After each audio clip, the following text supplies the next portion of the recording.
Everyone, मैं हूँ रश्मि मिगलानी, आपकी लाइफ डिजाइनर। आज हम बात करेंगे करवा चौथ की। कब है ये व्रत, कैसे रखा जाता है इस व्रत को, व्रत से पहले आपने क्या तैयारी करनी है, क्या बातें आपने ध्यान में रखनी है, सुबह क्या खाना चाहिए, सर्गी क्या होता है, पूजा की थाली में क्या होना चाहिए, चंद्रमा को अर्घ कैसे देना है, क्या भूलना चाहिए अर्घ देने के समय, और कैसे व्रत खोलें, इन सब क्वेश्चंस के आंसर्स के लिए आप हमारे साथ अंत तक जरूर जुड़े रहिएगा। हिंदू धर्म में वैसे तो फेस्टिवल्स की काफी ज्यादा इंपॉर्टेंस है, बट सबसे ज्यादा मैरिड लेडीज के लिए इंपॉर्टेंट व्रत होता है करवा चौथ का। तो बेसिकली एक ऐसा फेस्टिवल है जिसमें मैरिड लेडीज, शादीशुदा सुहागने अपने एक निर्जला व्रत रखती हैं, सुबह सर्दी खाकर, और पूरा दिन ना पानी पीती हैं ना कुछ खाती हैं। और ये व्रत बेसिकली अपने हस्बैंड की लंबी आयु, उनके अच्छे स्वास्थ्य के लिए रखा जाता है। और ये व्रत चंद्रमा को अर्घ देने के बाद ही खोला जाता है। तो ये व्रत हमारे व्यूअर्स के कुछ क्वेश्चंस हैं, तो लेट अस सी कि क्या क्या क्वेश्चन है। यस प्लीज, पहला क्वेश्चन बताइए मैम। तो ये व्रत कब मनाया जाता है और क्यों रखा जाता है? जी, बेसिकली ये व्रत कार्तिक महीने की कृष्ण पक्ष की चतुर्थी को मनाया जाता है, और इस साल ये व्रत 13 अक्टूबर को रखा जाएगा। और ये व्रत मैरिड लेडीज, जैसे मैंने पहले भी कहा, अपने हस्बैंड की लंबी आयु और उनके अच्छे स्वास्थ्य के लिए रखती हैं। क्या प्रथा है इस व्रत के पीछे? प्रथा की अगर बात करें तो इस व्रत के ऐसी मान्यता है कि बहुत समय पहले की बात है, एक वीरो नाम की रानी हुआ करती थी, और करवा चौथ का व्रत था। उस दिन खाना खाने के समय वीरों के भाइयों ने उसे बुलाया, वीरो आके खाना खा लो।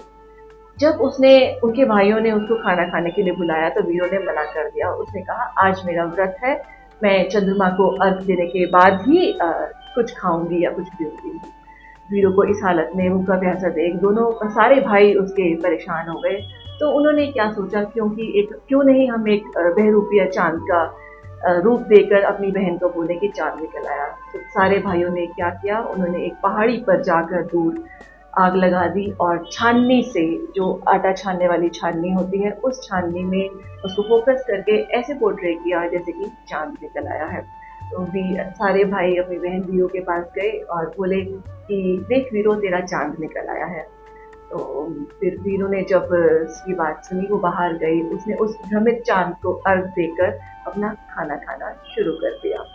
जैसे उसने पहला निवाला खाया, उसके एकदम से अचानक से छींक निकल आई, और फिर दूसरा निवाला खाया तो उसके निवाले में बाल निकल आया। तीसरा निवाला वो खाने ही लगी थी, तभी उसके ससुराल से बुलावा आया, वीरो तेरे पति की तबीयत खराब है, तेरे हस्बैंड की तबीयत खराब है, जल्दी वापस घर पहुंचो। जैसे ही वीरो वहां पर पहुंची, उसने देखा उसका हस्बैंड गहरी नींद में सोया हुआ था और उसके शरीर में सारी सुइयां चुभी हुई थी। फिर वो वीरो ने अपने पति के शरीर से एक एक करके सारी सुइयां निकालनी शुरू की। निकालते निकालते सुइयां पूरा 1 साल गुजर गया, अब सिर्फ एक ही सुई बची थी, और तभी फिर से आया करवा चौथ का अगले साल का व्रत। इतने में बाहर से आवाज आई, किसी फेरी वाले ने आवाज लगाई, करवा चौथ आ गया है, करवड़े ले लो, करवड़े ले लो। क्योंकि करवा चौथ का व्रत था, वीरो को करवड़े चाहिए थे। उसने अपनी दासी को कहा कि आप मेरे पति के पास बैठ जाइए, इतने में करवड़े लेके आ जाती हूँ। तो जैसे ही वीरो नीचे करवड़े लेने गई, दासी जो है वीरो के हस्बैंड के साथ, पति के साथ बैठी हुई थी, उसने कहा, मैं राजा इतना परेशान है, इतनी तकलीफ में है, एक ही सुई बची है, मैं इसको भी निकाल देती हूँ। जैसे ही वीरो की दासी गोली ने वो सुई निकाली, वैसे ही राजा जो है उठ खड़ा हुआ, और राजा जैसे ही उठ खड़ा हुआ, सामने बैठी गोली को उसने अपनी पत्नी, अपनी रानी वीरो समझा।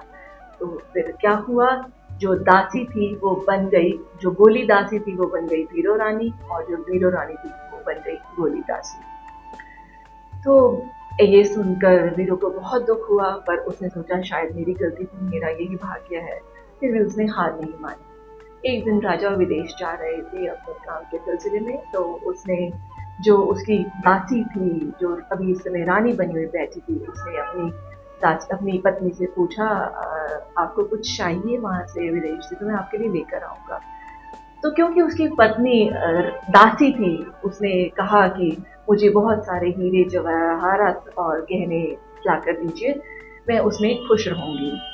तो फिर राजा जब विदेश जाने लगा तो उसने अपनी दासी जो एक्चुअल में वीरो रानी थी उससे पूछा, आपको भी कुछ चाहिए तो मैं ले आऊँगा। उसने कहा, मेरे लिए आप एक गुड़िया ले आना। तो जब गुड़िया लेकर आई तो उसने, जब राजा वापस विदेश से आया, उसने गहने अपनी सो कॉल्ड दासी जो उसकी पत्नी बनी हुई थी उसको दे दिए और गुड़िया वीरो रानी को दे दिए जो एक्चुअल में भी दासी थी। तो एक दिन फिर जब गुड़िया राजा की लाई हुई वीरो जो दासी बनी हुई थी उसके पास आई तो वो क्या करती थी, क्योंकि वो बहुत परेशान थी, अपनी आप बीती उस गुड़िया को रोज सुनाती थी। एक दिन उसकी आप बीती कहानी राजा ने सुन ली। वीरो ने कहा, जो रानी थी वो दासी बन गई, जो दासी थी वो रानी बन गई। ये सब राजा ने सुन लिया और जैसे ही राजा ने सुना और उसके सामने सारी सच्चाई आ गई और जब उसके सामने पूरी सच्चाई आई तो फिर उसकी आंखें खुली और उसने जो दासी बनी हुई थी वीरो उसको वापस रानी बनाया और जो गोली थी जो रानी बनी हुई थी वापस गोली दासी हो गई। तो इससे फिर ऐसा है, फिर वीरो जब रानी बनी तो उसने प्रण लिया कि मैं आगे से ये व्रत करवा चौथ का पूरे नियम से पालन करके रखूंगी और बिल्कुल भी उसका अच्छे से पालन करूंगी और पूरा जब एक्चुअल में रियल चांद निकलेगा तो तभी मैं चंद्रमा को अर्घ देकर पानी पीऊंगी या कुछ खाऊंगी। तो ये व्रत से पहले हमें क्या तैयारी करनी होती है? देखिए, व्रत से पहले कुछ छोटी छोटी तैयारियां करनी चाहिए, जैसे कि आपको पता है लेडीज का एक वैसे भी नेचर होता है सजने संवरने का, और ये तो मौका करवा चौथ का है, ये अपॉर्चुनिटी कोई भी नहीं छोड़ता।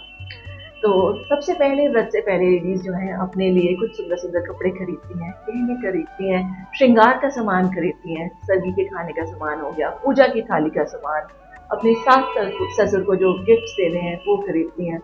और सबसे इम्पॉर्टेंट है, व्रत से एक दिन पहले लेडीज दोनों हाथों में मेहंदी लगाते हैं। मेहंदी लगाने का बेसिकली एक पीछे ये रीज़न है, मेहंदी जो है एक ठंडी तासीर देता है, आपको ये अपनी प्रॉब्लम से विक्टोरियस होने में, जीतने में हेल्प करता है। तो आपने कहा कि हमें सरगी में खाने का सामान लाना होता है, हाँ तो ये जी। सरगी क्या होता है? जी, बेसिकली सरगी जो है उस खाने को हम बोलते हैं जिसको खाने के बाद पूरा दिन ना कुछ खाया जाता है ना पिया जाता है। आप सिर्फ रात में चांद देखने के बाद ही, चांद को अर्घ देकर ही कुछ खा सकते हैं या पी सकते हैं। करवा चौथ की अगर सर्दी की बात करें तो ये ब्रह्मा मुहूर्त में सुबह नहा धोकर पूरे श्रृंगार के साथ, जैसे कि मांग में सिंदूर होना चाहिए, बिंदी लगी होनी चाहिए, चूड़ियां पहनकर, मंगलसूत्र पहनकर, सनराइज से पहले सुबह 5 बजे के आसपास तक आप जो भी खाना चाहते हैं वो खा सकते हैं। सर्दी में हमें ऐसा खाना खाना चाहिए बेसिकली जिससे हमें भूख और प्यास कम लगे और हम पूरे दिन एनर्जी के साथ रहें। सर्दी खाने से पहले हम एक थोड़ा सा पार्ट वीरो माता, वीरो कुड़ी, वीरो रानी के नाम का निकालते हैं और शाम को वही खाना जो माता के नाम का निकाला गया है वो मंदिर में दे देते हैं। और अगर सर्दी की खाने की बात करें, जैसे हमारा इम्पोर्टेंट एक क्वेश्चन था कि हमें सर्दी में क्या क्या खाना चाहिए। सर्दी में बेसिकली 7 चीज़ों का खाना, 7 वैरायटी खाने के लिए शुभ मानी गई है। आप सर्दी में नारियल खा सकते हैं, फेनियाँ खा सकते हैं दूध में बनी हुई, मिठाई खा सकते हैं, ड्राई फ्रूट खा सकते हैं, कुछ फ्रूट्स खा सकते हैं। और सिर्फ आपने सारा दिन कुछ नहीं खाना तो आधार के लिए एक रोटी या एक परांठी ज़रूर खाना ज़रूरी होता है। साथ में आप लिक्विड में, अगर आप डेली आपका मॉर्निंग में रूटीन है, जैसे आप चाय लेते हैं या कॉफ़ी लेते हैं या नींबू पानी लेते हैं, कोई ना कोई वो भी एक चीज़ ज़रूर लीजिएगा ताकि आपकी बॉडी दिन भर हाइड्रेटेड रहे। पर ध्यान रहिए जो भी आपने खाना है या पीना है वो सनराइज से पहले ही ब्रह्म मुहूर्त में खाना है। तो इस सर्गी में जो फेनिया है, इसे खाना क्यों जरूरी होता है? देखिए, फेनिया जो है बेसिकली ये सूजी और घी से बनी हुई होती है। सूजी एक हार्ड व्हीट होती है, हार्ड होता है, इसको डाइजेस्ट करना इतना इजी नहीं होता। जब भी हम सूजी और घी से बनी हुई कोई चीज़ खाते हैं, हमारा डाइजेस्टिव सिस्टम थोड़ा सा स्लो हो जाता है। जो भी प्रोडक्ट हम खाएंगे सूजी से बनी हुई, डाइजेशन धीरे धीरे होगा, और अगर डाइजेशन धीरे धीरे होगा तो हमें भूख कम लगेगी, हम सारा दिन एनर्जी से अपना पूरा रूटीन का काम कर सकते हैं। तो इतने इम्पोर्टेंट व्रत के लिए क्या हमें किसी बात का ध्यान रखना चाहिए? जी, बहुत अच्छा क्वेश्चन है ये। कुछ-कुछ बातों का हमें ध्यान रखना इस व्रत के लिए बहुत ज़रूरी है। जैसे कि आपने पूरा दिन में कई बार हम कुछ काटने के लिए सिज़र्स का, कैंची का यूज़ करना है, आपने सारे दिन में सिज़र्स का यूज़ नहीं करना है। हमें सुई का, सिलाई करने वाली, कढ़ाई करने वाली सुई का भी बिल्कुल भी यूज़ नहीं करना है इस दिन। और ध्यान रखिएगा, सिंस ये करवा चौथ एक सुहागिन औरत का व्रत होता है, तो आपने इस व्रत के दिन काले कपड़े या सफ़ेद कपड़े बिल्कुल नहीं पहनने हैं। और कोई किसी तरह का एक्सर्शन का काम नहीं करना है जिससे आपको अननेसेसरी थकान हो। और सबसे ज़रूरी और बात, आपको किसी से आर्ग्यूमेंट्स नहीं करनी, ताकि आपका पूरा दिन पॉजिटिव रहे, आपका एटमॉस्फेयर पॉजिटिव रहे, आप खुश रहें। तो अब इस व्रत के लिए कुछ पूजा की विधि के बारे में बताएं प्लीज। जी, जब शाम को सूर्य अस्त होता है, उससे पहले, सूर्य अस्त से पहले करवा चौथ की पूरी पूजा की जाती है। इस समय सभी लेडीज़ पूरा श्रृंगार करके बहुत ही अच्छे तरीके से सज-धज के इस पूजा की स्टार्ट करते हैं, पूजा करते हैं। पूजा की थाली में अगर बात करें क्या-क्या सामान होना चाहिए, पूजा की थाली में एक आटे का दिया जिसमें देसी घी के साथ जोत रखी जाती है, बाती रख जाती है। मीठी मट्ठी 5 या 7 आप मीठी मट्ठी रख सकते हैं, और 4 या 5 आप मीठी मट्ठी रख सकते हैं। पर ध्यान रखिएगा, दोनों मट्ठी चाहे वो मीठी हो या और फीकी हो, दोनों मट्ठी का टोटल जो है वो 11 मट्ठी होनी चाहिए, या 7 मट्ठी टोटल भी आप कर सकते हैं। कुछ बादाम पूजा की थाली में रखने बहुत ज़रूरी हैं, कुछ दक्षिणा, कुछ फल भी ज़रूर रखे जाते हैं। साथ में एक करवा लेकर उसमें पानी और चावल और फूल डाला जाता है। इसके साथ एक और करवा भी आपने इस पूजा की थाली में रखना है, जो आप अर्घ देने के बाद इसमें से पानी पिएंगे। इसके बाद इस पूजा शुरुआत, जो मैंने अभी आपको प्रथा के लिए वीरो रानी की कथा सुनाई है, वीरो कुड़ी की कहानी सुनाई है, वो कथा सुनाई जाती है और साथ में वीरो कुड़ी का गीत गाया जाता है। उसमें आप सारी लेडीज बैठकर एक सर्कुलर सीटिंग अरेंजमेंट में बैठती हैं और एक-एक करके थाली एक दूसरे को पास करते हुए पूरी विधि के साथ पूजा होती है। और उसके बाद पूजा होने के बाद सभी एक दूसरे को करवा चौथ की मुबारक देते हैं और बड़ों से आशीर्वाद लेते हैं। तो क्या इस पूजा के बाद हम पानी पी सकते हैं? देखिए, अभी तो पूजा हुई है, अभी चाँद को अर्घ देना बाकी है। तो अगर आप में कोई कुछ इलनेस है, कोई डिज़ीज़ है, आप मेडिकली अनफिट हैं, प्रेगनेंसी है, इस फ़ेज़ में अगर आप मेडिकली फिट नहीं हैं, तो आप यूजुअली लोग एडवाइस करते हैं आप इस समय पानी ये पी सकते हैं या चाय पी सकते हैं। बट अगर आप मेडिकली फिट हैं, कोई प्रॉब्लम नहीं है, तो पानी चंद्रमा को अर्घ देकर ही पीना चाहिए। आप वीरों की तरह गलती बिल्कुल नहीं कीजिएगा।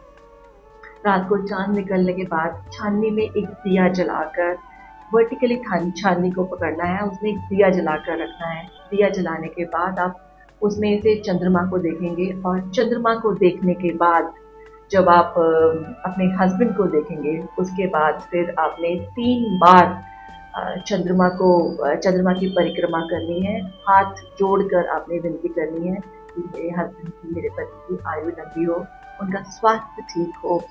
और जब आप चंद्रमा को अर्घ देंगे, आपने बोलना है सिर धड़ी, पैर खड़ी, अर्घ देंदी, सर सुहागन, चौबारे खड़ी। तो इससे जब आप अर्घ देंगे, आपका व्रत एक तरह से पूरा हो जाएगा। फिर उसके बाद आपने क्या करना है, आपने जो दिया है अपनी छाननी में रखा है, उस दिए को अपने सर के ऊपर ले जाकर पीछे की तरफ फेंकना है और ध्यान रखिएगा आपने फिर उसके बाद पीछे मुड़ के नहीं देखना। इसके बाद सभी लेडीज़ अपने हस्बैंड के पाँव छूती हैं, उनसे आशीर्वाद लेती हैं, ब्लेसिंग्स लेती हैं और उनके हाथ से पानी पीकर अपना व्रत तोड़ती हैं। और जिसमें अगर जो पूजा की थाली है, जो आपने पूजा की थी, उस थाली में आप, उस थाली को बया बोला जाता है, वो पूरा पूजा का सामान आपने अपने सास-ससुर को देना है, उसके साथ आपने कुछ गिफ्ट्स भी उनको देना है।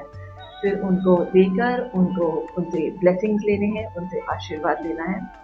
अंत में मैं यही कहूँगी, माता रानी से प्रे करूँगी कि हर करवा चौथ हमारी लाइफ में हमेशा खुशियाँ, ढेर सारी खुशियाँ लेकर आए।